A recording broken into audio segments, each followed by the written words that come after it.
welcome to Season 2 of Go Wildly podcast. We are Emily and Heather, two childhood friends who carry a mic into wild places like rivers, trails, and forests, with wild people to host raw, honest conversations about adventure, healing, identity, and the transformative power of nature. In this season, we're centering the voices of people who call Southern Oregon home. Outdoor enthusiasts and outdoor professionals whose lives have been shaped, changed, or are continually influenced by time outside.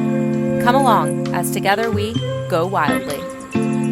Hey, you wildly wonder. Thank you so very much for listening to the podcast. It means the world to us. Okay, I have a little mission. Pause the podcast right here. Make sure that you're subscribed to this guy, okay? It's gonna be a fun time over here. And if you so wish, we would love a 5-star review, or whatever your heart's inclined to do. Also, leaving us a review truly helps the algorithm, and we appreciate you doing that. Thank you so very much. Also, little tidbit, over on Instagram, we're having so much fun over there. Lots of behind-the-scene footage, some POVs, just some fun, unhinged content. If you love the pod, that's where we go wildly, for sure. So don't forget to follow us over there. Okay, back to the show. We're on? Hold on a minute, I'm trying to get my focus. It's gonna sit here and do this the whole time. There we go, that's better. All right. Yay! Hello. Welcome! Today on Go Wildly, we are excited to be joined by Andy Neal. Oh, hello. That's you. Andy is an Oregon-based storyteller, filmmaker, and outdoor creator known online as Andy Films and Hikes, Yep. where more than 500,000 people follow his honest reflections on hiking, mental health, and rebuilding life after loss. We know a lot about that. Many people first discovered Andy through his viral Stupid Hike for My Stupid Mental Health videos, which are raw, funny, and deeply relatable reminders that sometimes the best thing we can do is get outside and keep moving. Very aligned with us. Before becoming a full-time storyteller, Andy spent 15 years working as a pastor. Today, he uses his platform to talk openly about faith, grief, identity, foster and adoptive parenting, and the courage it takes to start over. Through it all, Andy's message is simple. The outdoors can be a powerful place for healing, honesty, and remembering who we are. We're very excited to talk with Andy today about the trails that shaped him and how a simple walk outside can change everything. I'm excited to be here. Thank you for being here. Thank It feels like welcome. our stories and our missions are very aligned. Yes. And so it's just a matter of time that we rendezvous outside. And you don't meet a lot of people in Southern Oregon who have a podcast, and you just don't. Yeah. I'm always having to go to Portland or Denver or someplace else for this kind of stuff. So good. yeah. Yay, we're happy to bring it here. Yeah. We're happy to do something cool. Yay, we're happy to have you. Thank you. Yeah. And hear a Thanks, little bit more about you. Thanks for being a voice in this community about this subject matter and about the plentiful abundance of outdoor Oh, awesomeness gosh. we have. And I'm always afraid to talk about it too, because it's like not a lot of people here, but we want more people here, but we don't. Like, don't tell everybody. It's kind of like, I used to go to Bend 10 years ago, and they had those stickers that said, "Bend sucks, don't move here." Now everyone's moved there. Yeah. So I think we need some of those. Yeah. But it's actually great. It is great. Come check us out and help us be better, but also let us stay small and don't drive up our house prices, please. yeah. No, that happens. That happens. Well, today we are at, will you say it? Because I'm terrible at the names. We're at Tillamook Falls on the Rogue River, a beautiful historical and cultural site on the Middle Rogue with beautiful whitewater and nature, and we're going to go on a little walk along the river with Andy and talk about life. Yay. Like we do. Right. Like we do. Okay. So start us off, Andy, with just a bit about who you are, where you came from, how you ended up here. Oh gosh. My name's Andy Neal, outdoor creator. Originally from Southern California and Las Vegas. My wife's from here. My wife's actually from Central Point. Cool. And she moved to Vegas looking for a teaching job. She couldn't find a teaching job back in 2007. There was a whole lot of jobs going on here. The economy wasn't great. Met me where I was a pastor for 15 years, gosh. Did that during 2007. We got married. Moved up here because things in Las Vegas, where we were living at the time, just was not good during the Great Recession for a lot of people. And ended up finishing Bible college up in Portland and working at churches here. Started doing adoptive and foster care, worked with a lot of kids. And just throughout the year, I just kind of, things weren't vibing with me anymore. Things were, I don't know, working in churches. I wasn't resonating. I was working with a lot of kids in the LGBTQ community, but they weren't welcome at the church, which was really problematic for me. And then finally in 2017, I left and decided to go to film school at SOU. Wow. Oh, cool. Big shift. Went to film school, got a bachelor's degree in 2 years. I already had another bachelor's degree in Bible, so I was able to get a second bachelor's degree. Graduated in 2019. No idea what I was doing. My wife and I had adopted 3 kids from foster care. 2 of us had special needs. They were adopted. When we adopted them, they had been abused and neglected in every way you can think of. That's a pretty common story in the foster world, I suspect. They have something called reactive attachment disorder, which means their brains never learned how to attach. And so really scary behaviors, to hear from like a 6-year-old, like threatening to kill you. You're like, oh my gosh, like it was bad. Yeah. So we're dealing with that. I graduated from film school, didn't want to move to LA. I graduated with honors. I was doing really well, but I just couldn't figure it out. Also, I'd been a pastor for 15 years. And I kind of thought I had life figured out, and I just didn't anymore. So I started going to therapy, and my therapist literally was like, go on a hike. Like she said, take a hike. So I did. Went to Lithia Park and fell in love with it. And it kind of became my personality. And that was mid-2019. I was 400 pounds. I was a big guy. Wow. But just started hiking everywhere. And then 2020 hit. There was nothing to do and there was no work. Especially if you're working in media and film. Right. Bill collectors coming to the door.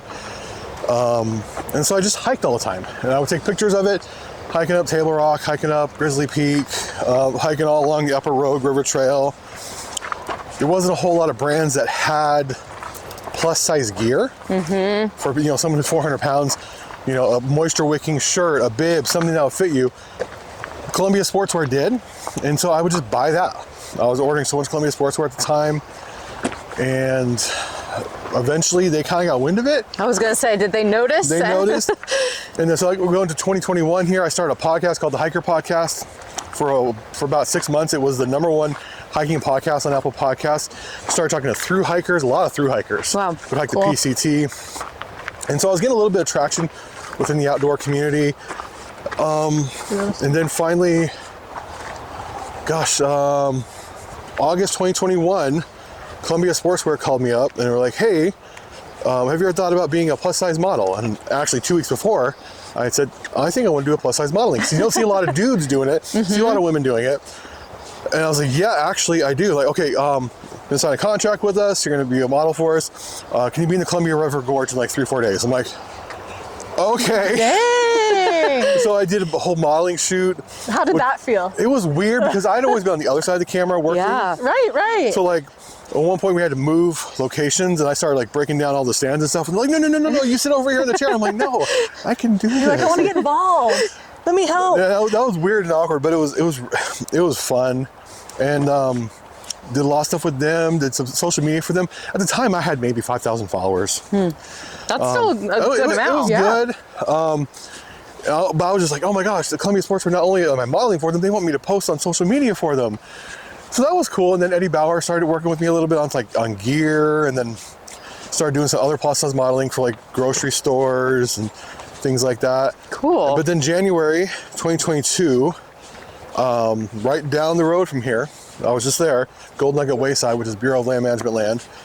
I just dropped my daughter off at school in Gold Hill and came down here, and because I just like hanging out at that spot. It's so beautiful. And at the time there was a trend online going for a stupid walk for your stupid mental health, and it was just like literally like one person looking all grumpy with some music like this with their phone looking up and down. And I was like, okay, I went to film school. I can do like 5 different shots in like 7 seconds, and we can make it going for a stupid hike for your stupid mental health. Did it, posted it, went from here, drove back to Medford, and got 10,000 views. I never had a video go more than 5,000 views. Whoa. In 20 minutes, I'm like, oh wow, okay, this is real. 10,000, 20, 30, 100, 200. At 200,000 views, and I was on Instagram. I decided to go ahead and post it on TikTok. Didn't know at the time that you weren't supposed to, like, when you took an Instagram video off and put it on someplace else, it has the watermark on it, it says Instagram. Didn't know you weren't supposed to do that. I still did it, put it on TikTok. Instantly on TikTok, I got 2 million views. Like, whoa. Wow. And then Instagram said, hold my beer. 1 million, 2 million, 6 million. At 6 million, all the local news stations started calling me. At the time, the Mail Tribune was still here. CBS was still, Channel 8 was still doing news. We actually did an interview right along here. And then, Yahoo News called me up, BBC, like, who is this guy? It's 10 million, 20 million, 38 million views. And at that point, all the outdoor brands were like, shoot. Fast. Yeah. Like, Vultures. And I instantly was able to have the dream job of every 19-year-old girl in LA, be a full-time influencer. Cool. And it hasn't stopped since. Legit. Wow. Has that been hard to maintain? Not as hard as I thought it would be, honestly. Right. That's what I like. My fear. It's like, oh shit. Then how do you just maintain that? You gotta. There's a lot of work. I have a management team that helps me manage everything day to day. My wife manages my schedule for me, but I have a team that manages like all the brand deals and like speaking engagements and stuff like that.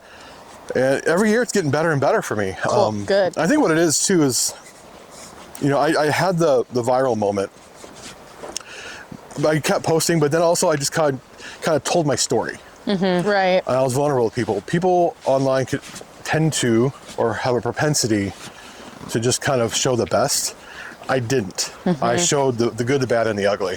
I showed the funny and the tragic. And people relate with that. So I have a very, very loyal following who just love me, love what I do, they love my family. And brands see that, they see the engagement, and they want to keep working with me, which is, it's been really cool. I mean, this year's going to be it's going to be my best year doing this. Kind of break the year up into quarters. Usually quarter one's pretty slow because it's right after the holidays. This is my best quarter one ever. Like, it's been amazing, working with some amazing brands, doing some really amazing things. Wow. It's a hustle, but I've also, at 43, I know a little bit more about business. I know about the importance of networking. Like, so I'm at different conferences, outdoor conferences. I go to VidCon every year. I spoke at VidCon in Anaheim last year, which is like the YouTube, influencer conference, like 30,000 people.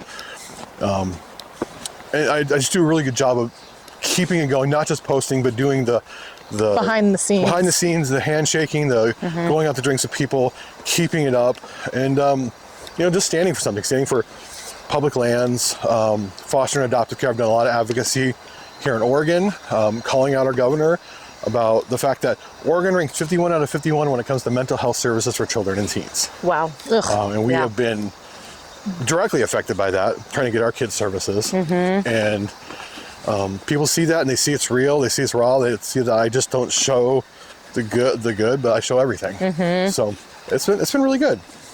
That's awesome. That's phenomenal. I'm curious, and I'm guessing there's kind of, because you show it all, there's no wrong question to ask here. But I'm curious what got you on the path of adoptive and foster parenting. Oh gosh.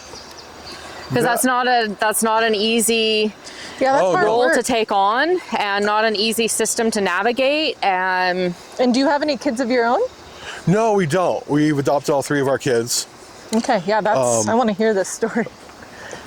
It gets a little muddy down here. Oh, does it? Should we not go down this way? I think you'll probably be fine. Just be aware. All right. We want to find our spot to sit down here? That's what I was thinking. Yeah. Oh. And I was here yesterday. There were ticks. Just be aware of that as well. I've never noticed this abandoned situation. This is the old dam. They used to bring the water through here and do hydroelectricity. The Gold Hill kids like to hang out here and cause problems. Yeah. Smoke their weed. Smoking their doobies. Hey, this would be my doobie smoking spot if I was 16 and sure. lived in Gold Hill. And still being outside along a beautiful waterway. Well, ours was Tom Pierce Park and the old bridge there. Funny though, my wife and I, we went on our first date in Las Vegas. The couple who introduced us, they were looking to do foster to adoptive care, and the night of our first date, they got their first placement. So in the middle of our date, we actually went back over there and met their kid who they ended up adopting. And so that's always been in our DNA. We always knew that we'd adopt, and then as we were struggling with infertility, we just quickly pivoted to that. And so it was always something we were going to do. And so yeah. That's beautiful. Yeah, I think it's That's really so special hard when work. people are willing and interested and eager to take on other people's biological children and have them as their own and give them the love and attention and care I that feel like you they take wouldn't have on otherwise received. You take on their traumas and their you have to. their You have to. past, and that could be a really hard thing to do. Yeah. Like it takes a special person to be able to navigate those waters. Yeah. Waters. Yeah. Rough waters. So you seeing anything that looks viable? I was gonna go down this way here. Find a little We could flat turn spot around to and go sit. back. Okay, guys, we're just finding our It may little not be spot. great terrain for our chairs, but if we Yeah. don't mind sitting on rocks. Could be a little loud too. What do you think? We can go back either way. Yeah, we could go. Let's go back. Yeah, So- let's go back up trail side. Yeah, we're just out here exploring. This area always changes with the river. Yeah. So sometimes it's flat, sometimes it's not. First time down here this season. That is the nice thing about the river. It's always the same and always changing. Do you still do all your own video editing, or do you have I a team do, for and that's that something too? that my wife and my team, we've talked about. I need to kind of give up. Being a film school graduate, I'm so picky. Yeah. There's kind of two tracks when people go to film school. They go to a film school where you go, and I'm going to go on the directing track. I'm going to be an editor. I'm going to be this. And there's other ones like at SOU where you just learn everything. And I learned a little bit of everything. So I do all the filming, all the audio, all the color correction, all the editing. And I need to stop that because it's just killing so much of my We can time. be here. We could be here, yeah. What do you think? Is there any other good spots do you know of? Because we could just go back and too. Oh, would the spot where we first came in at be okay? Yeah, let's do it. Just face the other way. Yeah, that's Yeah. really Yeah, good. let's go. Cool. Sounds good. I'll have you between us. Now, what sparked your weight loss journey? So I was actually kind of started on this very spot over here. Cool. I'd always been big. I've been big my entire life. Yo-yo dieted my whole life. My whole family was that way. Tried every diet there was. Just couldn't seem to lose weight. And last summer I was planning on doing the Oregon section of the Pacific Crest Trail. Cool. And as a way to raise awareness for Oregon's mental health crisis. I was even featured in the Rogue Valley Times about it. They did a little photo shoot with me. And April of last year, I did a video, Fat Guy Goes on a Trail Run. And it was funny, I ran the whole mile. I ran through here, down, across, it was 1 mile. The next day I couldn't walk. Yeah, I was in so much pain. And I could hike 10, 15 miles in a day. but trail running's different. Trail running's different. It just took hiking would take me a lot longer. And I had this realization, like, if I can't run a mile, how, without being in bed for several days afterwards, how am I going to hike 20, 30 mile days for a month and be okay? It's a lot. And I already had doctors saying, like, probably not a good idea, Andy. And so I was really worried about it. And then Mother's Day last year, I was actually watching the NBA playoffs, and Charles Barkley came on this commercial. As a kid, I was obsessed with Charles Barkley. I was a huge basketball fan. And he's like, oh, I'm going on GLP-1. I'm like, and it was for this, some some brand that was doing that. And I'm like, well, Charles Barkley can do it. I can do it. And I'd been researching GLP-1s for a long time. And I just wasn't sure. And that just kind of spurred me on, because for a long time, these companies that do the weight loss drugs have been reaching out to my team. Oh, we'd love Andy to try it. We'd love Andy to do it. Right, because being a plus size model. Being a plus size model, it's right. like, oh, he's already got an audience. Right. Now you see him go on this journey. But was that like part of your mission, or did that feel like a projection of their product onto you? Was losing weight something you aspired to do? It wasn't something I ever aspired to do. My biggest thing was always everybody outdoors. Yeah. Right. Doesn't matter who you are, where you come from, what kind of body you have. I mean, I've spoken at like FatCon. I had been this icon Identity. for like the fat community, for the outdoor plus size community.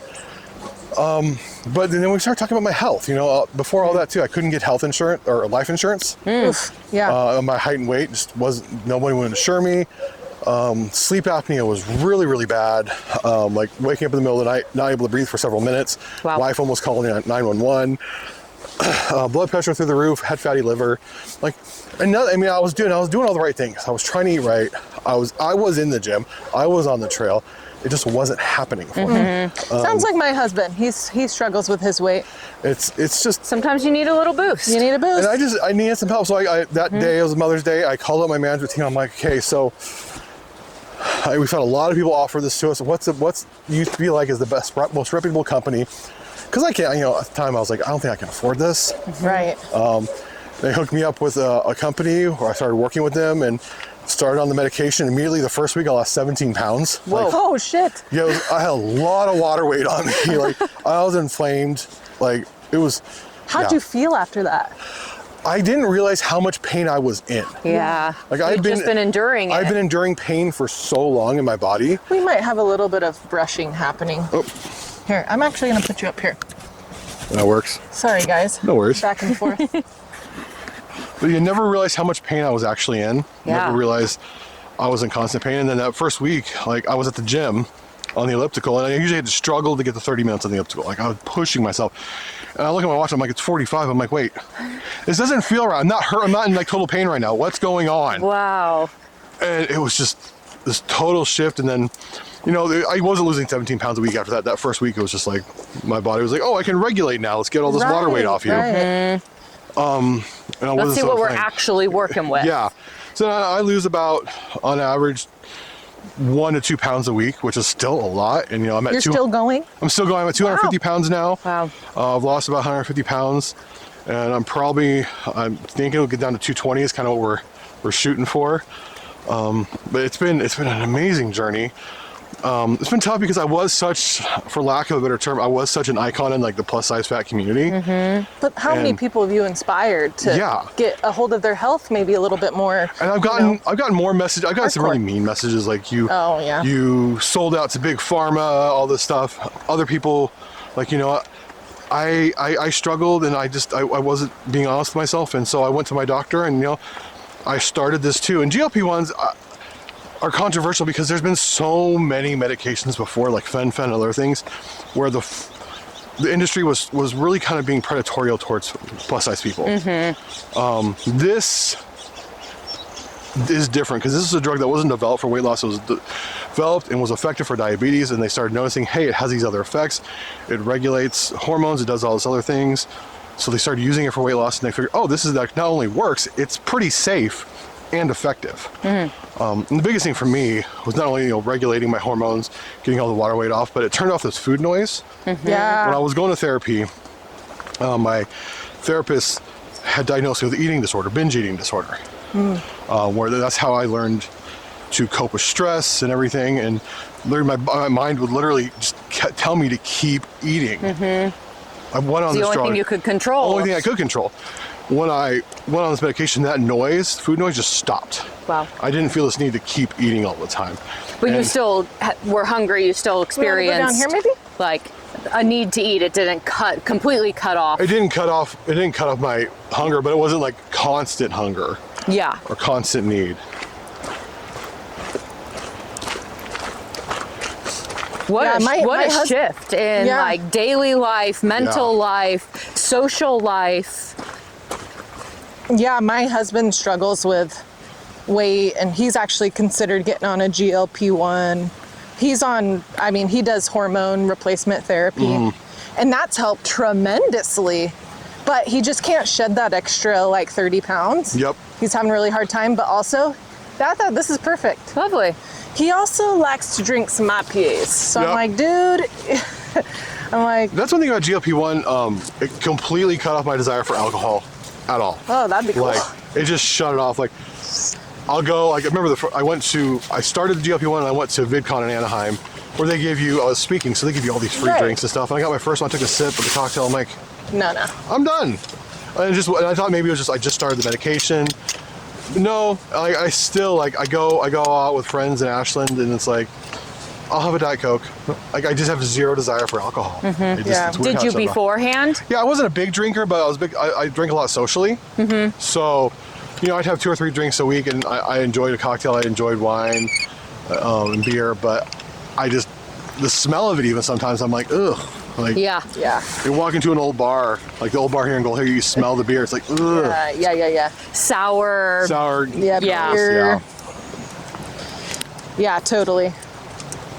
We'll set up our chairs and Yeah, and then we'll figure out good placement for a this little little guy. sit down. Just put you somewhere. Was your first stupid hike for your stupid mental health, was that your first time recreating outside, or did you have a childhood relationship with outdoor recreation in any way? Not really. As far as outdoors, I was a city kid, so I'd maybe been camping once or twice before that. Never really was into it. I literally kind of discovered the outdoors coming here after my therapist told me to do it. Wow. Ooh, I want to get into that. Yeah. That sounds interesting. Well, it's funny because I lived here, and then we also lived in Crescent City for 3 years. That's where we adopted our kids. And, wow. They have a facility for that? They have a program, or can you anywhere? Or for fostering and stuff over in Crescent City? Oh yeah, we just went through the state system there. Oh, the state. Okay. Yeah. I don't know how any of that works. It's very interesting to me, and I've always Same. been curious.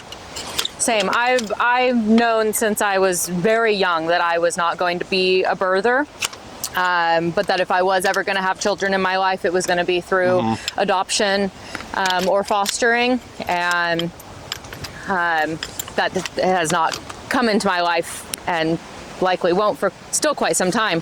But I have a lot of appreciation and respect for that world, and a lot of curiosity around how the challenges of it. Unfortunately, the systems are extremely dysfunctional. Yeah. Underfunded. Yeah, we lived in Crescent City, and I was in the we were literally around the block from the visitor center where we lived for the Redwood National Forest. And I didn't go to the Redwood actual National Forest until we moved back here, and I started getting into hiking. Wow. I was like, oh yeah, all those places we used to drive by, I should probably go over there. Oh, these trees are 1,000 years old, and and enormous and quiet, big as a house, as wide as a house. And, it's insane. We'll have you in the middle chair. Right. As soon as Heather tells us we like our spotting. Our views. Maybe up. Still the fat kid in me when I get in a chair like this, because I'm not used to oh my gosh, am I gonna break it? Because I've broken quite a few of the old Fred Meyer chairs you'd buy. Yeah, the Adirondack style Yes, chairs. yes. They're great so right here. uncomfortable. Yes, they are. This looks good. You want to shift it at all? No, this actually looks great. Cool. It's a great little view of the mountain behind us too. Sweet. Cool. Love it. I'm gonna get my other thing a little set up too. Lovely. Got some trail runners up there. The trail runners are kids. It looked like they were moving fast for They a moment, were. but now they're just standing around. Now they're running again, sort of. Kinda. Okay. Running to catch up with each other. They look adult. Oh yeah. They look mature. Though headphones on and no headphones, I imagine hard to have a conversation. Yes. Maybe it's a sensory headphone. Such an interesting area right here, y'all. Yeah. Because it's actually the start of the here is the first waterfall of the Rogumco Scenic Byway. So you have here, and then it goes, over Shady Cove up, and then it goes to Highway of Waterfalls. People don't realize, they think of Highway of Waterfalls, they just think, between Roseburg and Crater Lake. But or up Multnomah area. yeah, but this is actually the start of it. The Rogumco Scenic Byway goes all the way around through Shady Cove, past the Table Rocks, up. It's gorgeous. It is. We really have a very unique, special environment here. Yeah. And to come from a city person who didn't have a relationship with the outdoors beyond maybe like walk outside to go to get in the car, I'm guessing, to arrive here and see it and appreciate it and embrace it is really extra special. Which is funny because I had the outdoors always around me. In Southern California, I grew up in Ventura. Okay. Ventura is beautiful. It's, we're right by Channel Islands National Park. Also, it's where Patagonia is based. Like Patagonia was founded in Ventura. Yeah. Which is so weird. And then moved to Las Vegas, which, Alex Honnold and Tommy Caldwell, two of the best climbers in the world, live in Las Vegas. They live there because there's 24/7, 365 climbing all year long. The Red Rock National Canyon is there, and I was around it. I'd been to it, but didn't embrace it. Yeah, I follow some big time like ultra trail runners that live in Vegas. They love it because you can trail run, you can climb all year long. I was just there last month, going on a trail that not many hikers go on.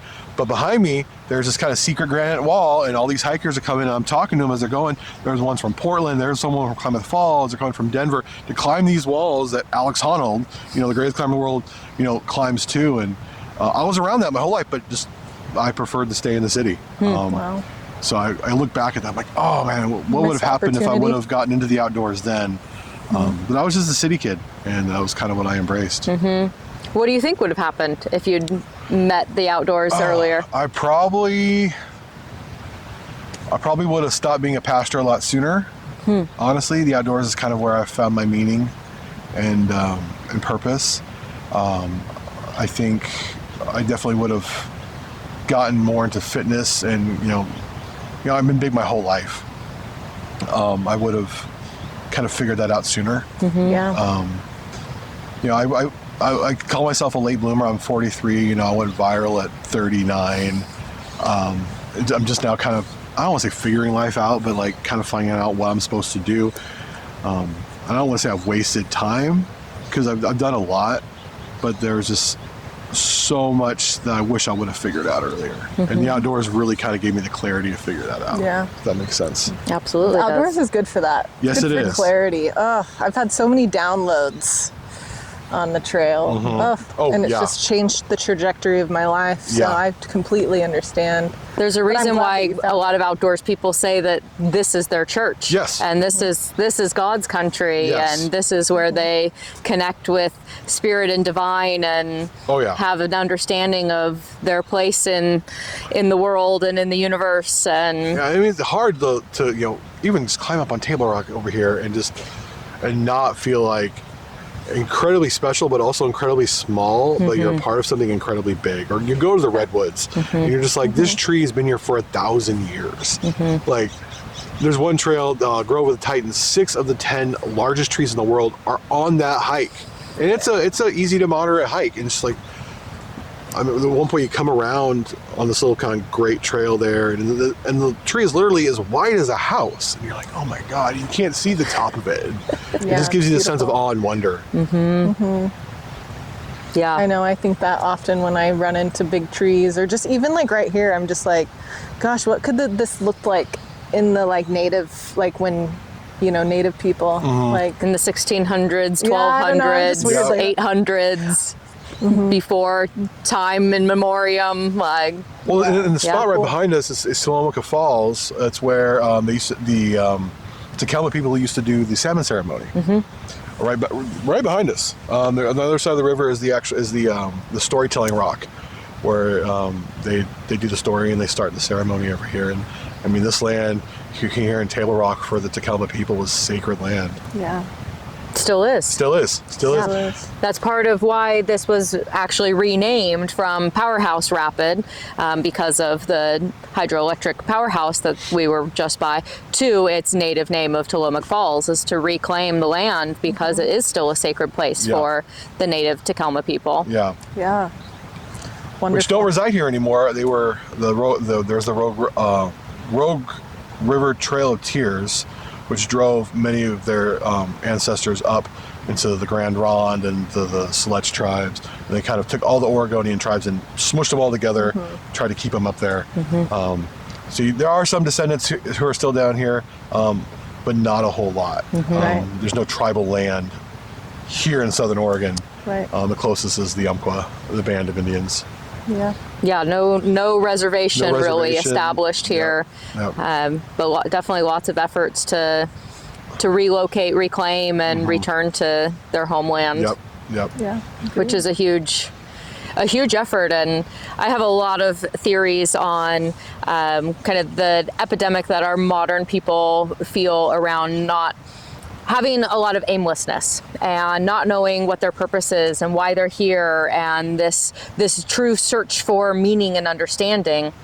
I've theorized through my education and world learning that a lot of that has to do with that people have been removed from their homelands. And when we have a relationship with the land where we understand the seasons and the cycles, and we know what grows where, and we know the plants and the animals, and we are one with the land that we're on. And more history of it too.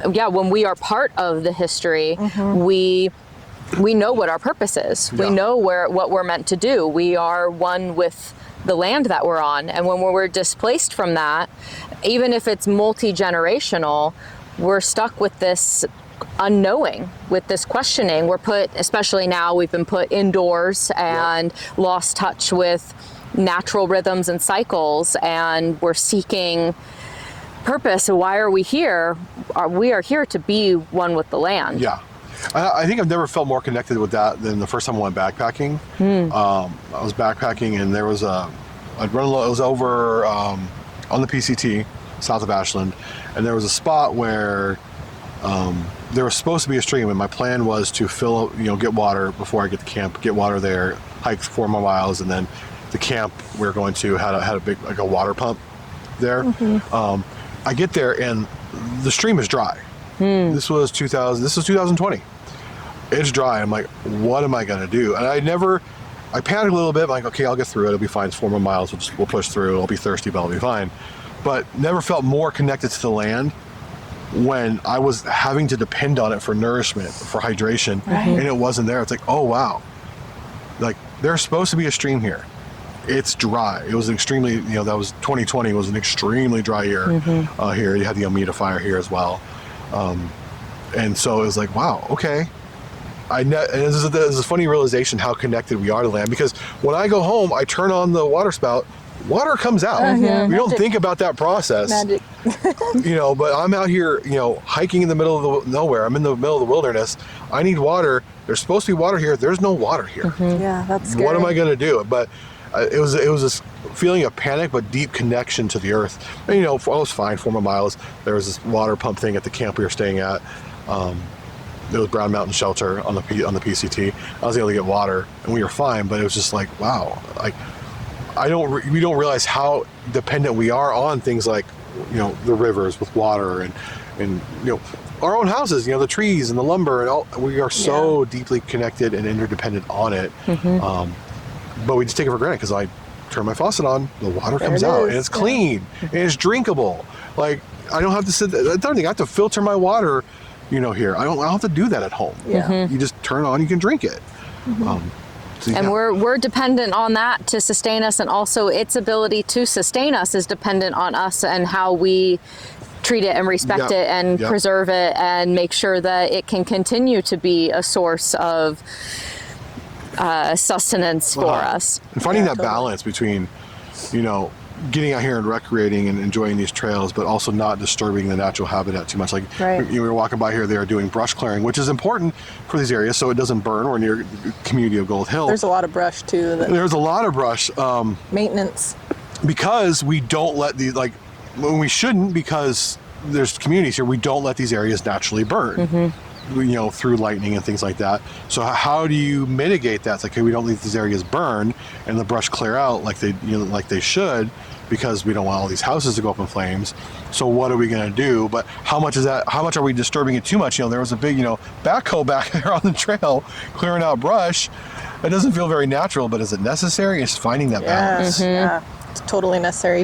Are you getting into any advocacy work around the outdoors now? I work a lot with Trust for Public Lands. I work with Hunters and Anglers of America, which they are a huge advocacy group. Have you ever hunted? When I was a child, I did with my dad. Okay. I just a little outdoor relationship there. A little bit there. I started fishing this last summer. I'm going to continue this summer and fall. Then they came to me, like I just did a video about buying my first rod and everything, and they're like, hey, we love what you do. We are an advocacy group. We're nonpartisan, advocating for public lands, and they're real big on right now. A lot of our public lands are being sold off. Right. And so I was doing advocacy work, making sure that these lands don't get sold off, and explaining to people, this is something on the right and left we can agree with. Hunters and fishers and hikers and climbers and kayakers, I call them like the Cabela's and the REIs. We can agree we don't want, Tillamook Falls sponsored by, Pfizer Pharmaceutical. Fuck no. We don't want that. No, we want this place to be publicly owned. Public lands belong in public hands. We can all agree to that, And I think the outdoors can be a definite, we can bring, just speaking politics for a moment, or Policy, not politics. Right. But not that the outdoors brings those people together, and it's that common ground. Yeah. Literally common ground. Yes. And let's focose on that. Yeah. The outdoors are nonpartisan. It doesn't matter. They really are. I mean, it will matter how you vote if you who you vote for takes away our public lands, but otherwise the land does not care how you vote or where you shop or how you live, as long as you are out here enjoying. It does not. And I just over here down the trail here, I did a video advocating with Oregon Wild. There's currently Steve Pierce is a former congressman from the state of New Mexico. He's currently being nominated for director of the Bureau of Land Management, which most of the land in Southern Oregon is BLM land. He has said we want to sell off public lands to corporations. No. So it's like we can't do that. And you hear people on the right and left saying no, we can't do that. And yet they're pushing forward with this nomination, which is really sad. He was quoted as saying that if you don't understand that we need to sell public lands, you don't understand. You're financially illiterate, is what he said. It's like, really? No, it just sounds greedy to me. And so I'm doing a lot of advocacy around not only mental health in the outdoors, but protecting these places. And it is the one place where your Cabela's or your Sportsman Warehouse guys can agree with your REI guys. We can agree. We want these protected. We can argue about, land usage and permits and stuff like that. What's safe for hunting and what's, shouldn't be. We can argue about that amongst ourselves, but we can all agree we don't want this to be sold off to the highest bidder. No, we want to be able to walk here and play here and recreate here for generations to come. Yep. And it not be developed. I mean, it already has been developed into walking paths and river access, but not overdeveloped. Overdeveloped and extract all, the resources extracted for lumber and other things. There's a reason the dam here was taken down because of the effect it had on the salmon. And when you don't have the salmon coming up river and spawning, it affects everything else, and it destroys the whole ecosystem. That's why they took down the dam over here. They took down Gold Ray Dam because of the effect it was having. Corporations get their hands on this, they're just going to re-dam it back up. They're going to do all these things. They're going to take all the lumber. They're going to really hurt the landscape, which, might not affect us right now, but generations from now, it's going to be a wasteland. Yeah. And most of that corporate development only really has a lifespan of 30 to 50 years, but the salmon have been running here for eons. Yes. How long is an eon? I know it's just a filler word, but math question. Time immemorial. Yeah. Right. Totally. I mean, if the Earth has been here for 7 billion years or something, totally. and salmon have been running for millions of years. Yep. Yeah. And just taking that out now is it. I mean, how quickly? I mean, it's funny because they undam the Klamath and you see how quickly it's coming back into itself. Oh yeah. But it took us only 50 years to destroy it. But we let nature be nature, and we listen to like the Klamath people who have been in Northern California and in Southern Oregon, on the other side of the Cascades, who have been stewards of this land for so long. We actually listen to them. Like, oh wow, how we should manage these things and how much we should take and not take. Like, it's amazing. I remember after the Alameda fire, there was talk about getting consultants from the indigenous tribes to talk about wildfire management and mitigating all the brush and stuff. And I'm like, oh wow, what a genius idea. We have only been here for 200 years. They've been here for 2,000, 3,000, 4,000 years. They know how to. They would do intentional burns to get it cleared out and know how to do that. What an ingenious idea to listen to people who were here 2,000 years before us about how we should manage this land. Yeah, there was a reason why they've been here for that long. Yeah. And why when you come in thinking you know better than what the indigenous people have practiced for so long, things get decimated real fast. Yes. But nature will continue. That's my work and educational history was a lot in climate change and climate work, and there was often this messaging of we need to save the planet. But I started to push back on that because the planet will go on. We need to save our ability to survive on this planet. We need to save ourselves by giving the planet what it needs, but the Earth will go on. The Earth will recover pretty quickly once we've taken our hands. Yeah, I just saw this really cool, probably social media somewhere, where they were talking about how there was if Earth was a movie, or if the time that Earth has been here since the time it was a big boom or whatever, and it was a movie, the humans would be the last 17 seconds of the movie. There's been and it's like a blip of time, and I just wanted, and that really put it in perspective for me. And even the dinosaurs and shit, it's like a blip of time, somewhere around a minute to the end of the movie. And it was just a really interesting thought of that, theory of that. And then also I was thinking good thing we figured it out pretty quickly that dams weren't the vibe anymore. Because if you look at it, the dams have been there for this long, towards the end of the movie, but we got rid of them pretty quick. We did pretty good. We've been doing pretty good if you look at it in a broader perspective. So we make a big impact with pretty fast results and evidence of that impact. So we are able to, within a generation or two, say, oh shoot, we messed up. Let's correct our action. Look at cigarette smoking. Used to be able to do that on the planes and shit. Oh gosh. I still the last time I rode on a plane, there was a freaking they haven't changed all the planes. That's freaky deaky too. These days. Why is there an ashtray in my seat? This is weird. Yeah. We haven't been able to smoke on planes in 20 something years. Man, but I need a newer plane here. I'm a little worried.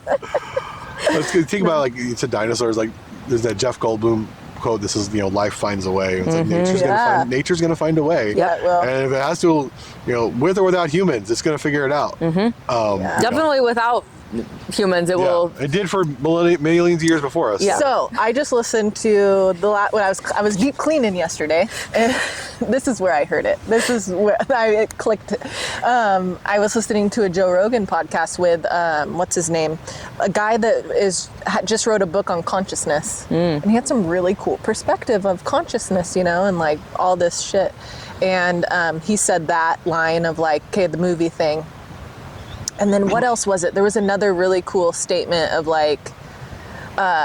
nature does find a way, and trees and he was talking about how plants, individual plants, they are conscious, and how there's some studies on how a plant finds water it like hears and smells the water. Like it literally has these senses that we do, probably obviously more senses than we do. It's just so interesting. It was such a good episode on if everything is energy and it's all responding so cool. to all the energy around it, and nothing is created or destroyed, it just transfers, then the consciousness of a blade of grass could have been the former consciousness of your grandmother. Yep. Thank you for that, Emily. That's why there are so many indigenous and elder generations that do speak to the land as if it is a human being. They speak to the rocks, the water, the trees, the leaves, the salamanders, the birds, because it is all part, and if it is all part of God's creation, whatever type of God they imbue their effort into, then it is all consciousness. It is all source and energy. Yep. So why would we treat, I mean, we have to cut our hair also sometimes. So yeah, we do also have to cut the grass a little bit, but why would we harm any of this other living thing when it's an extension of ourselves and an extension of whatever creator? You should listen. I'll send that episode to you. We'll send it over. That was a really good one. I mean, it sustains us. It's why cool. You gotta really have perspective. Like this sustains us. It sustains future generations. Without it, we will not go on without the resources that the earth gives us. And we just gotta figure it out. And we'll figure it out, I hope. Yeah, totally. Have you had any life-changing, pivotal, like aha moments while being out, and like that has just given you the clarity? I mean, you were talking about even here, but has there been any other big stories where it was like big core memories? Oh gosh, I mean, I think there's so much of my life is out here now, or I just come out here to figure things out. Even just shifts in, should I take this deal or that deal, or from being out here and like, okay, am I going to press into like public speaking? I'm doing a lot of public speaking now, and even just with kind of the final decision on GLP-1, just coming out here and kind of just reflecting and do something I'm going to do, kind of understanding the consequences. Like I'm going to lose followers over this, and actually I didn't. I mean, I did lose followers, but I gained more. Just having to getting away and just getting out here. There's been so many aha moments, so much clarity. I mean, my wife will literally will be like, you seem flustered, you seem grouchy, go for a hike. And it really does clear my head. Or if I'm working on a project creatively editing and I'm just stuck, I'm gonna go for a hike and just get cleared out and come back. I'm like, oh, okay, I can see the whole picture now. It's really, everything I do, it gives me perspective. Which is why, like, growing up in the city, I can look back and be like, I can never live in a big city again. Right. I love going to LA. I have to go to LA a lot for what I do. I have to go to Portland a lot for what I do. That's fun for a moment. It's fun. I get there and I'm like, for a little bit, you're like, oh man, I can maybe move back here. It's nice having things open late and doing things, all these people here. And then like in LA, I get on the 405, I'm like, nope. Like, hell no. Nope, not doing that. Like, I have to go 3 miles. It's going to take me an hour. And, this place is 13 miles from my home, and I can get here in 22 minutes. What's your favorite Southern Oregon spot to hike? Oh goodness. Favorite trail? Oh, so many. I know. You can name a few. I am a sucker for. It's easy. It's Green Springs Mountain Loop. I love that loop. National, it's just a loop, especially like come April, May, all the wildflowers in the meadow there. It's flat. It's 3.5 miles all the way around. So part of it's along the PCT. Also, I just like doing Table Rock, lower and upper Table Rock, just getting up there, doing it, especially lately because Hello, it's Baby Heather Weather here reporting for commercial duty.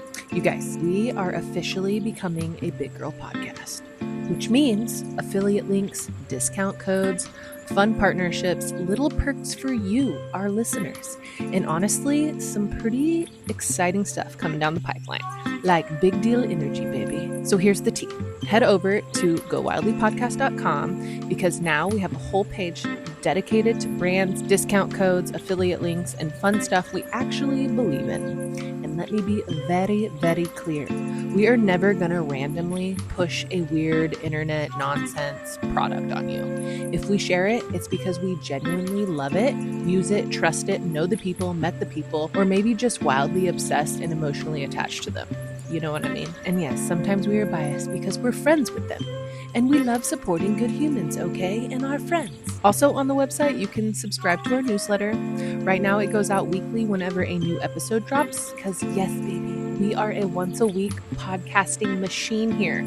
And I want to encourage you, please DM us. Like seriously, slide into our DMs. We are real people and we actually answer. We want to hear from you. And we're starting something really, really fun here. Q&A podcast episodes where you send us your burning questions, weird questions, outdoorsy questions, life questions, feral questions, whatever you got. We'll answer them on the pod and shout you out. So go poke around, sign up, creep respectfully, gowildlypodcast.com. Okay, love you, bye.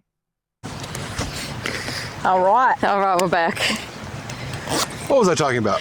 Table Rock. Like, so when I first got into hiking, I hiked Table Rocks a lot because they were close, 10 minutes from my house.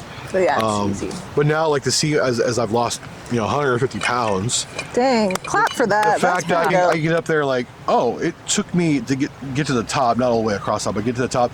It took me 32 minutes to get up here, whereas before it was an hour and a half. I can book it up here.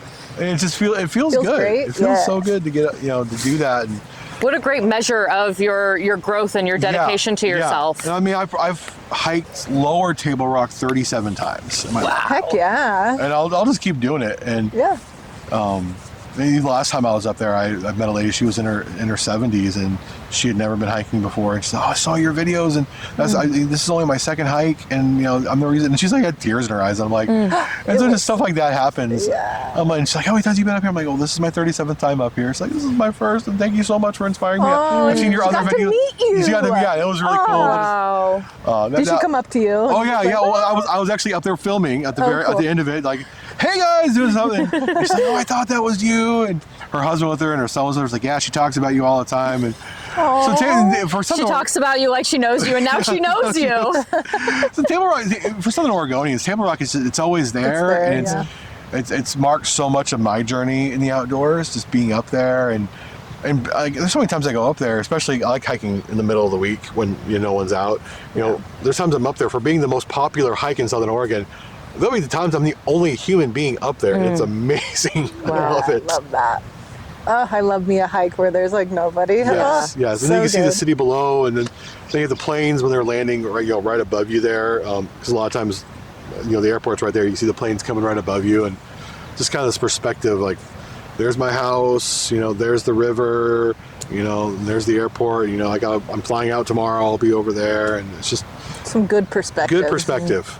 Yeah. So special to be in a place and be alone as a human, but like we said, like surrounded by nature and never totally alone. Yep. But just. Yep.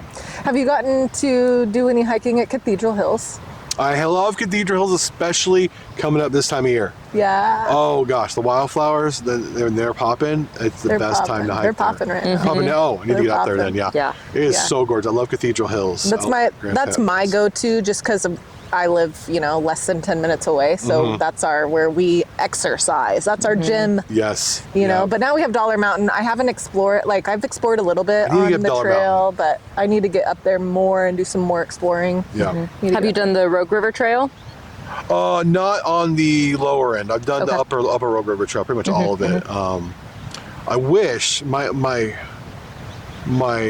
goal as an old man is to somehow get all the different upper and get something through the mid here and the lower Rogue River Trails connected for one long through hike. Yes. Oh gosh. Yeah. To be able to start Boundary Springs in Crater Lake and come all the way down and hike through the upper and then through here, connect all these little trails that go through here, through Grants Pass all the way out, to Gold Beach. That would be the most epic through hike. And so many people would come. And I mean, so much of the infrastructure is there. I think it's doable.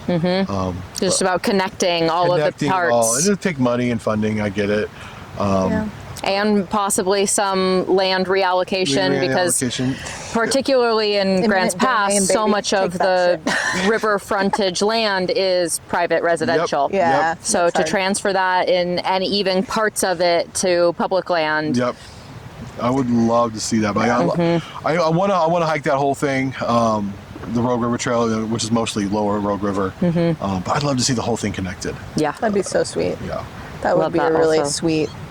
There's actually a couple years ago we had a round table, the first round table. I just got done having another round table for Southern Oregon, but so round table, it's like our national recreation round table, which is like kind of like a recreation board for the outdoors, which we don't have one here in Southern Oregon. We're trying to form one. But there's a hike that is supposed to be connected from, I want to say, Taylor Creek area. Have you been out that area? So Taylor Creek, Jedi Trail area, and then out to the coast. Oh, wow. And have like a nice big hike out there.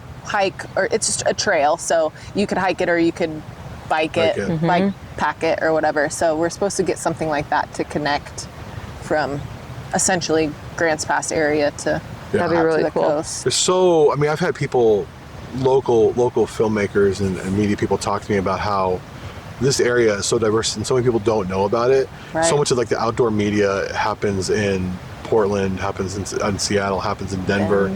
But we have this amazing area here with an amazing airport where outdoor brands can come and film places no one's ever filmed before. I mean, I was a production assistant on a Kia commercial out here. Wow. Whoa. Where we had up at Hoodrad Mountain, where they do the hang gliding. It was the hang gliders, and there was the Kia, one of the new Kia little SUV crossbreed things, and they would have like the hang gliders come along the road, and it was really cool. My job was to take these hang gliders, drive them when they would come off the mountain, glide down, they'd get their shots. And I'd take them, drive them back up, and I had to do that like 20 times. Oh, it was the coolest You're thing the ever. shuttle. Were you in a Kia? No, I wasn't. I was actually I was in an Escalade. Oh, Okay, shit. well, So driving them up. You're like, that's the way. They load all their gear up, and I'd drive them back up, and then I'd wait for them to launch. And they have like these, $50,000 cameras on these rigs, with the hang gliders, doing all this cool stuff. Wow. But like, and no one had ever filmed there before. And Wow.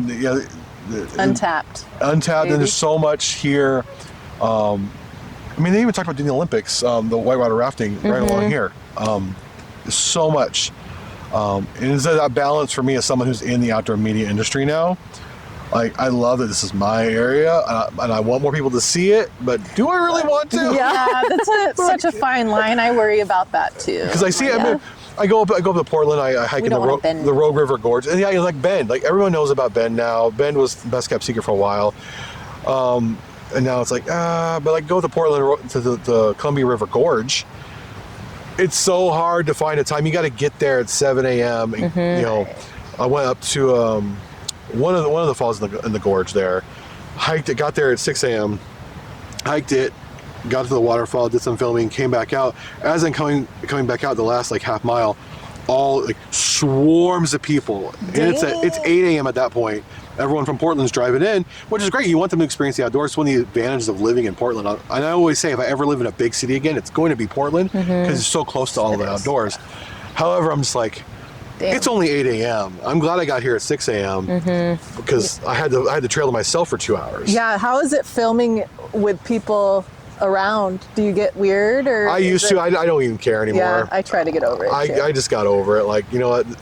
Whatever. They can laugh at me all they want. But you making money. I'm working. I'm filming for REI right now. Sorry, Like, yeah, I hear that. I've kind of had to get over that too with my little foodie videos. It's like, yeah, people see me, but like, whatever. I don't know. It's, you gotta get over it. I had one. I did a group hike in Lithia Park.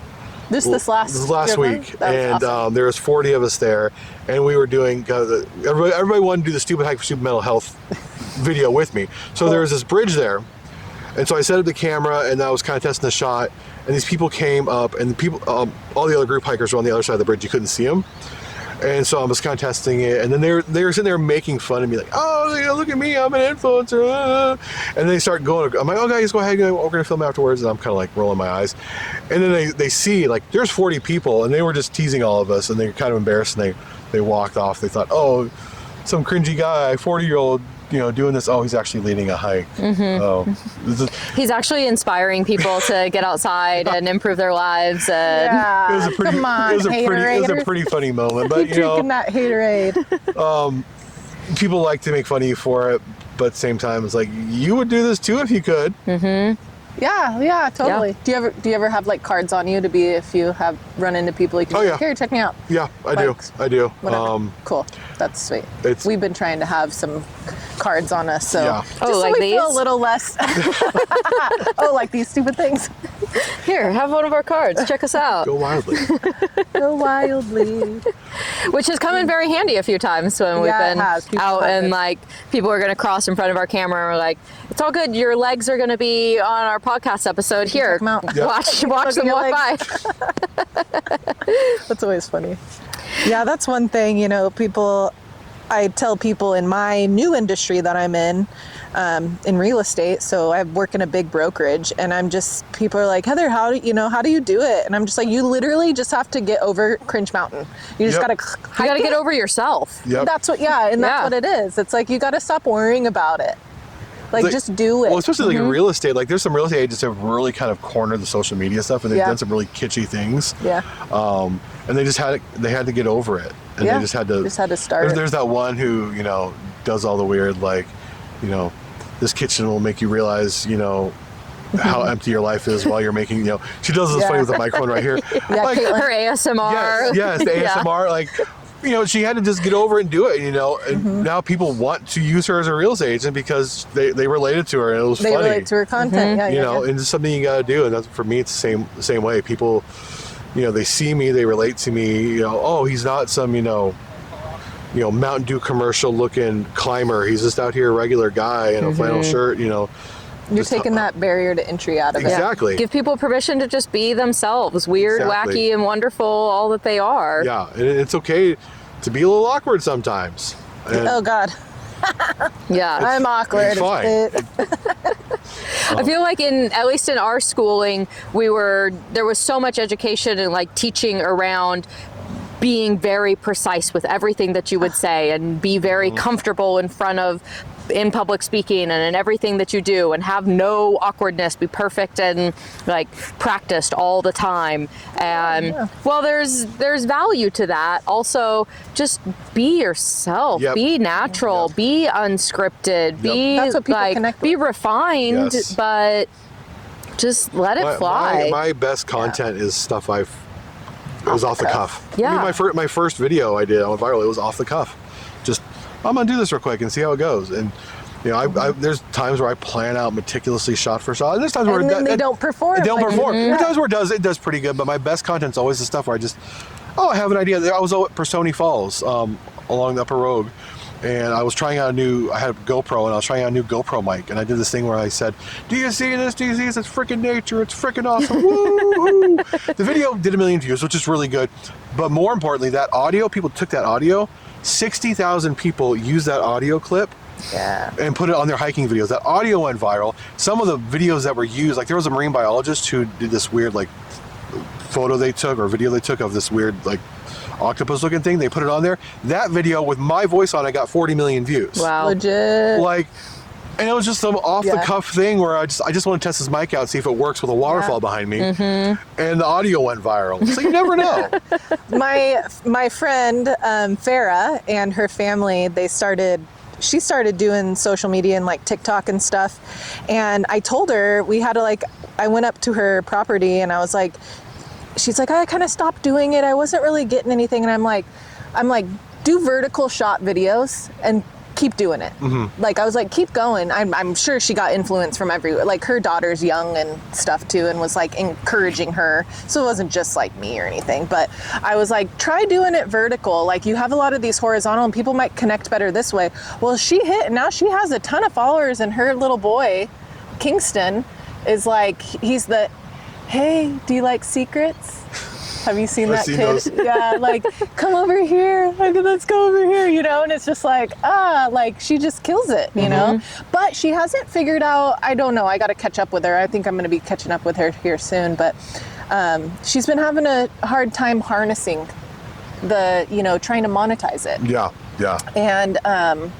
And I don't have any good way for like advice on that behalf or whatever, but sometimes you go viral so fast and you just don't know how to lean into it and how to just, harness it and take the bull by the horns. And that's something I think about a lot. Like if I would have went viral when I was 20 instead of 39, like would I have had the same level of success? And I don't think so because one, I didn't know what I didn't know.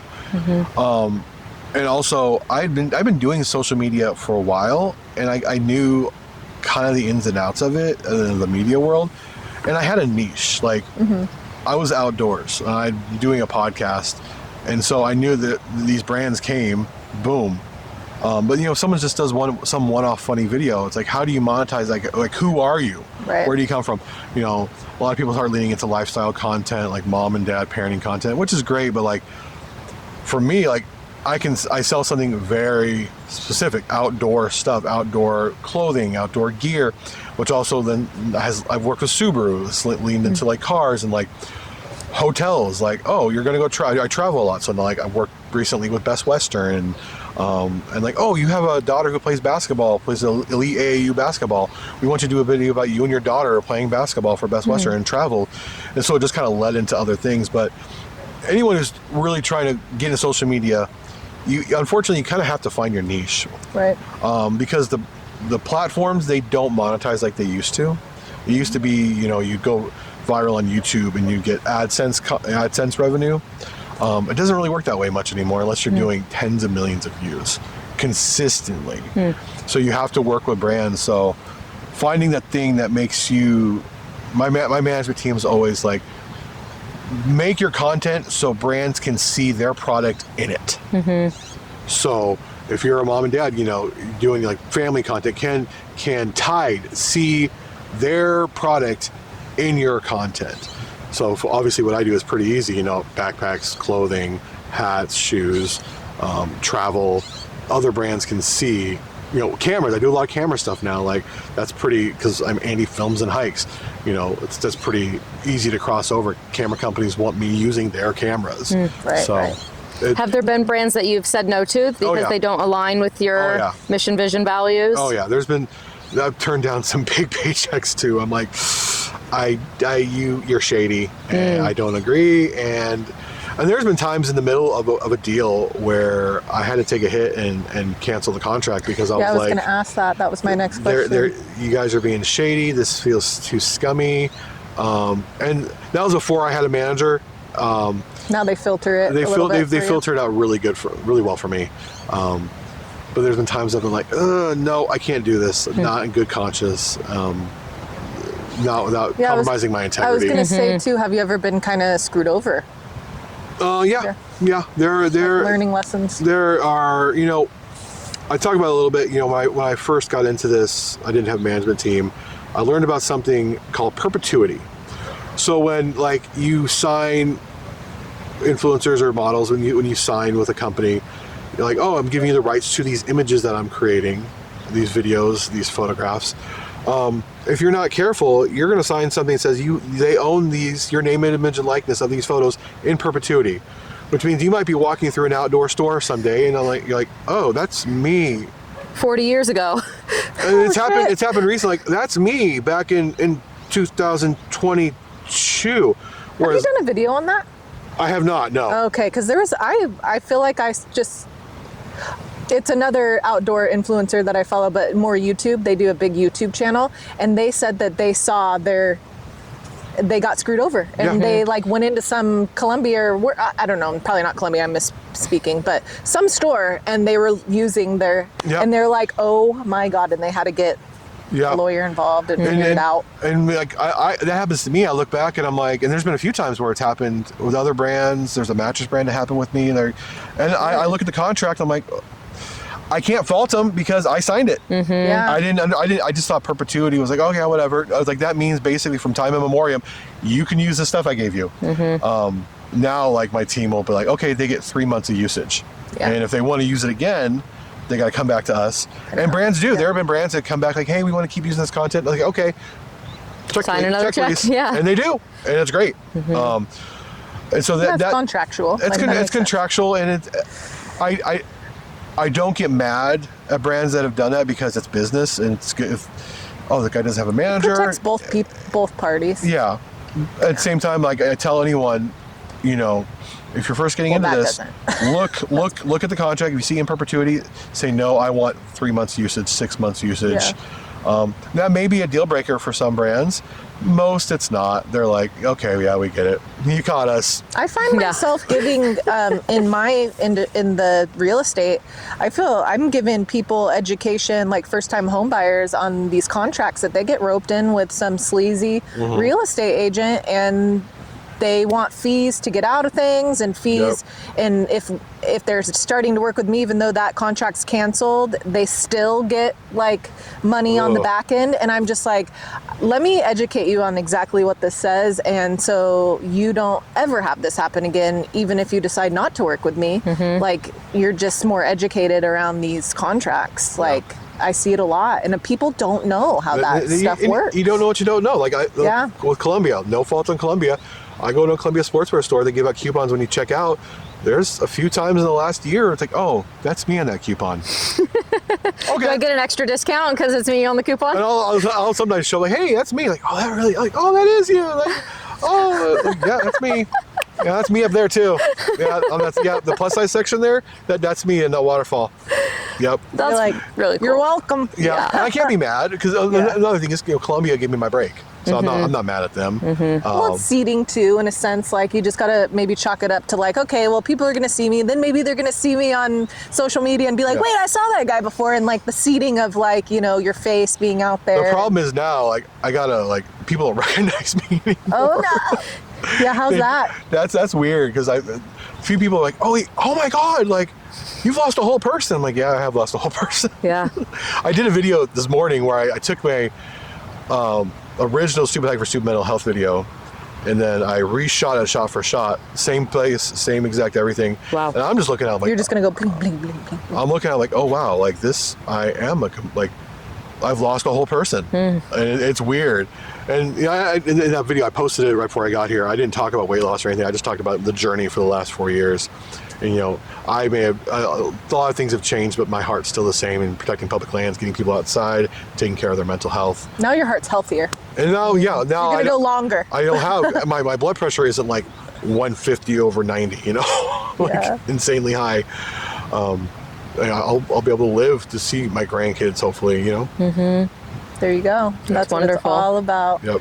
Thank you so much, Andy, for being here and for doing what you do. Not just the YouTubing and the telling your own story, but the advocacy you do to spread the awareness and the understanding, to get more people involved in so many facets of outdoor living and healthier living and more grounded, rooted, aligned living. Yep.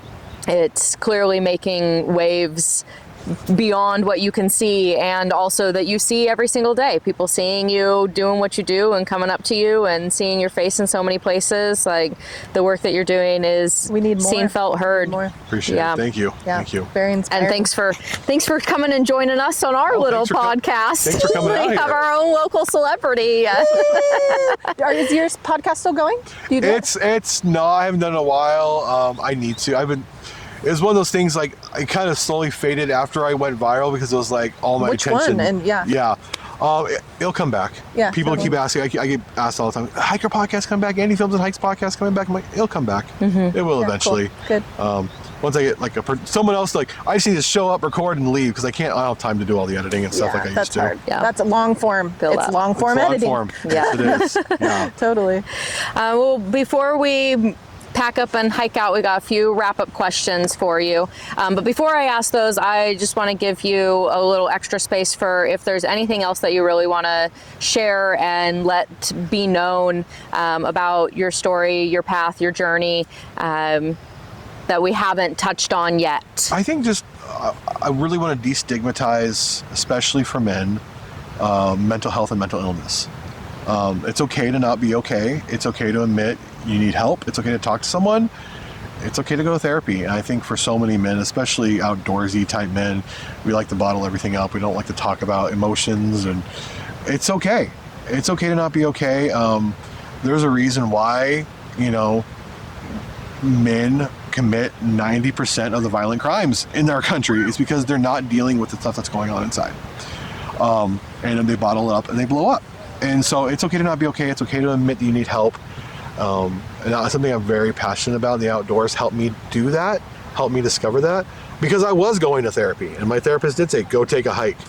And so it's been an amazing journey. And a lot of people, they look at me and they don't expect a guy like me to be advocating for mental health and this and that, because I don't fit the part necessarily. But I want guys, I want the truck driving, flannel shirt wearing dudes to be able to feel like they can go to therapy and talk about their emotions and talk about traumas. And that's okay. It doesn't make you less of a man. It doesn't make you less of a person. Maybe it makes you more of a man. Exactly. And I'm able for the first time, one of the best days of being an influencer is my wife didn't have to work anymore, and I could be the provider. Not that we were striving for that. She has more degrees than Fahrenheit. She's way smarter than I am. But she could help manage our kids' mental health care, which was a full-time job, and I could just go out and play in the forest and make money and provide for our family. That was a really cool feeling. And it's because I was vulnerable with my mental health and talked about it and went to therapy, I was able to do that. I actually have a quick question for that with your kids' mental health and touching on all that. I'm kind of in a situation with my son, he's biological, and he struggles with a lot. We just found a really great therapist, but was there any, obviously mental health is a life practice, right? Especially that deep of seated trauma. But have you been able to come to a really nice place with your kids with it? Has there been progress? No. Unfortunately, no. Okay. Thanks for being honest about that. They're both in the criminal justice system now. Our oldest is just convicted. They're serving time. Our middle, which is convicted, but they're on probation. Our middle is also has autism spectrum disorder along with reactive attachment disorder. So because they are so violent, they are in a disability services home that can manage them 24/7. Because they are so violent, they can't be out in the community anymore. Wow, and we tried for 13 years screaming for help. And we were told when we adopted them the help would be there. And in Southern Oregon, and Oregon as a whole, but Southern Oregon especially, the resources just aren't there. When you call 9, we had a situation with our oldest. We had picked them up. They were on a psych hold at the hospital at Rogue Regency. They were released, and in the parking lot, they had another episode, and they ran away, and they were missing for a week. We called the 988 number, which we were told by the hospital to call. Oh, we don't have a crisis response team that works from 8 p.m. to 8 a.m. Oh, so they need to have their mental health crisis, during the day, during banking hours. Okay, I get it. That's fucked. Yeah, the infrastructure in this area, and it's messed up. Oh my God. It really is messed up, and so I've been at system of care council meetings where the governor's office has been there, and I've told my story again and again. And I'm so sorry. It's really messed up. And my thing when talking about my two oldest, it is too late for them. It is. They're on, my oldest just turned 18. They're on their own. They want nothing to do with us. Our middle will be in some sort of disability care for the rest of their life. I don't want other families to go through what we've been through. So that's why I'm calling attention to this, and I'm calling, our government, and the government policy towards mental health, calling them to account. We need to fix this. Oregon should not be 51st in the nation. We shouldn't.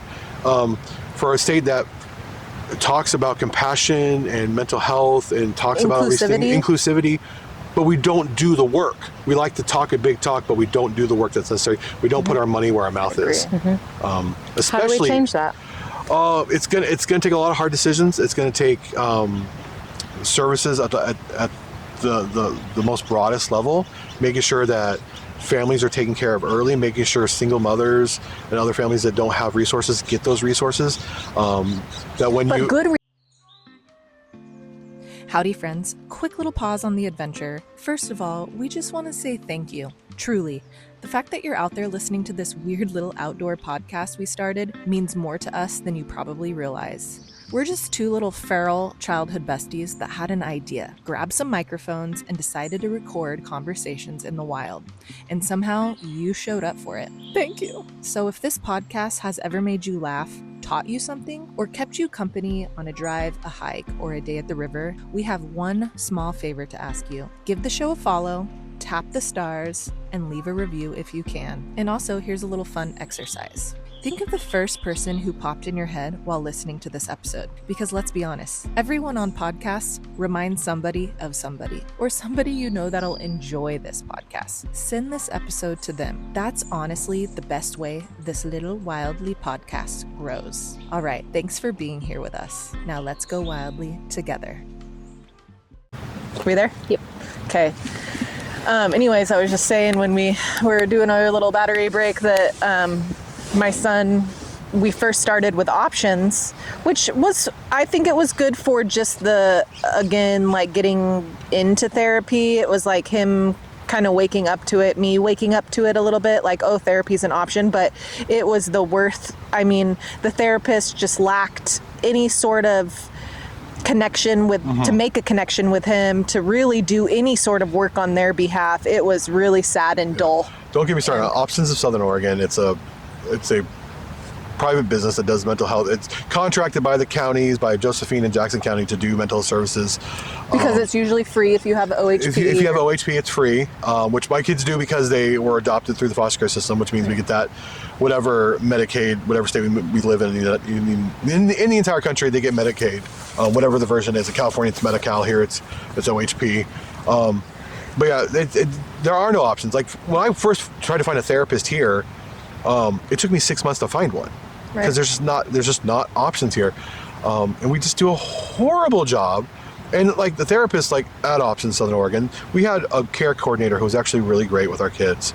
They had the highest level of services, but like they rotate through therapists so quickly because what happens, a lot of these cats, they'll graduate from SOU and they need to get their hours in. So they'll go to like an Options of Southern Oregon, they'll work there for a year, and then they'll go into private practice. And they're not really experienced or that concerned. And I'm going to say this, it might be controversial. They have a lot of therapists there who have been there for a long time. The reason they're there at Options is because they're not good therapists. And yeah, they can't go out on their own. That's their only option. They can't be a private practice therapist. But we need good therapists in places like Options, in Kairos and other things like that. It's a mess here. And we went through another one that was also more private and less options. It was more of like more of a private doctor's office, and they were contracted and they did take our insurance, but then they just dropped it and we got a new therapist, and I just decided to self-pay because why not? And oh my God, the difference. He is engaged, he is aligned, he is outdoors driven. Like I couldn't be, just the first time with him and my son, he instantly connected with him. He was like asking all the right information, and we've only been to two appointments and they've both been great. This time he's actually wanted us to go out to Cathedral Hills. He's going to do a hiking session with Cruz, and it's so, but again, I have to pay for it, and that shit's expensive. It's very expensive. It's like $500 a month. We don't take care of mental health in this country like we should. Mental health care is health care, and we need to make sure we're taken care of. Healthy mind makes a healthy body. Exactly. It almost needs to be more than bodily. Like, I mean, I know people have a lot of stuff going on, but like mentally, I feel like it's just a heavier burden than like my few sicknesses that I get. Now I'm just speaking on an able-bodied person, as an able-bodied person, and with very low things happening in my body, but like sometimes that mental health, I feel like it just needs. There are a lot of practitioners that are fully invested in their own science that says that what is going on in your mind shows up in your body. Right? I couldn't take care of my own physical health until I took care of my mental health. When my mental health started getting aligned is when I was able to have the capacity to begin to really look at nutrition, get on medication, lose 150 pounds, which had another effect on my mental health, and it increased my mental health tenfold, even more, because I'm able to do more. I'm able I'm able to go to the store and buy clothes where not have to order them online anymore. You know, it's a cycle. And we just don't take that seriously. So in Oregon, there's funding. We have a lack of practitioners, especially if you live outside of the Portland area. There's a lack of just emergency resources, especially here in Southern Oregon or anywhere in rural Oregon. I get stories from all over the state, from like Pendleton and Burns. Like they're like, we gotta drive to Idaho for better services. I'm like, wait, what? Well, that tracks, is we're 51st and Idaho's like 48th. So okay, cool. You know, Slightly better, but still not out of the woods. Yes. Do you know who ranks #1 in mental health care? It's generally Massachusetts. Oh wow! I Generally. wonder what I was their gonna guess homeless Vermont, problem but- is there too. Smaller state though too. Smaller state. They have a lot of education, a lot of great universities there. They're working out of, you know, Boston College, Harvard. They have a lot of really smart people who figured it out and who are in the state government there, who kind of really. But it's not an overdeveloped landscape. It's not an overdeveloped landscape. Yeah, I mean, not that they don't have. Every state has problems, but Massachusetts routinely ranks near the top. Makes sense. Yeah. Thank you for that. Thank you for having me. Yeah, thanks for touching on that. It's such an important part of Oregon's landscape, broader than just the land itself, but and also touches on how important it is that we do maintain these public lands, and we do get outside, and we do have a relationship with land to give us purpose and meaning and heal the pains of our minds. I've told the governor's office, like, we have great outdoors here, and the outdoors do amazing things for your mental health, but we still need to have mental health services to support that. You can't just go outside, and you can't just go to therapy, and you can't just have community. You have to have all of it together to be a holistically healthy person. Holistic means whole everything. Whole body. So our wrap-up questions include, we did touch on it a little bit, but advice that you would give to your younger self. Oh gosh, stop caring about what other people think. We get that one. Don't care about who cares. I think whether it was still being a pastor or, you know, doing stuff online, what held me back for so long is being too concerned about what other people thought. What will people think of me? Will they think less of me? Will they think I'm cringe? Whatever. Who cares? I have the greatest job in the world, and I don't apologize for it. Like, you can think I'm cringe all you want. My daughter, you know, she's our youngest. She's 13 now. She says I'm cringe all the time, but I'm like, but guess what? Who paid for that trip? You know, to Walt Disney World? Oh, no, I didn't know. Disney said, "Hey, bring your family to Walt Disney World, and you can do some filming here." My cringe got that for you. Oh, you're right, Dad. Who cares? I have the best job in the world. Yeah, that's cool. I'm going to segue off of that.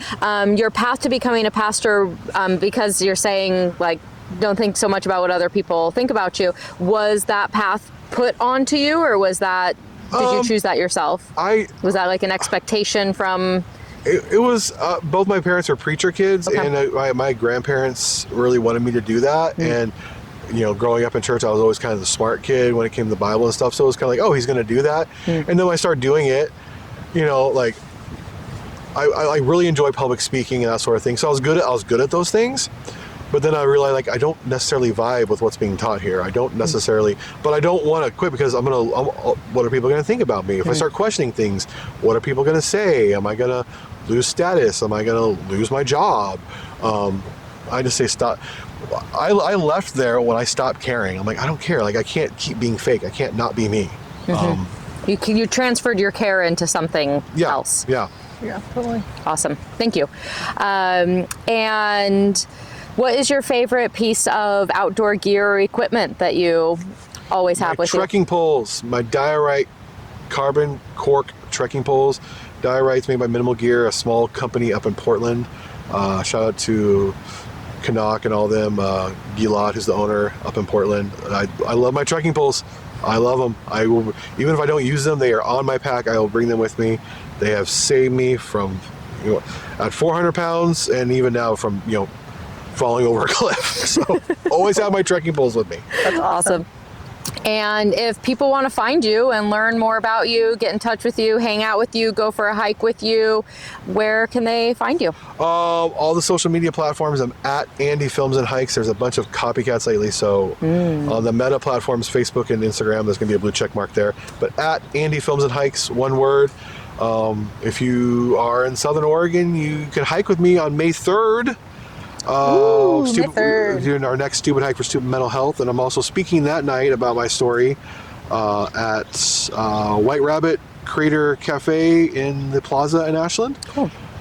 Tickets for that, just go to Andy Films and Hikes on Instagram. You can find all the information for tickets on that. And if anyone's watching here in the Nashville area, I'll be speaking and hiking in Nashville on April 18th. Cool. Speaking at Harkin Hall, right near the Opryland. So that'll be pretty cool as well. I'm going to do a lot more speaking.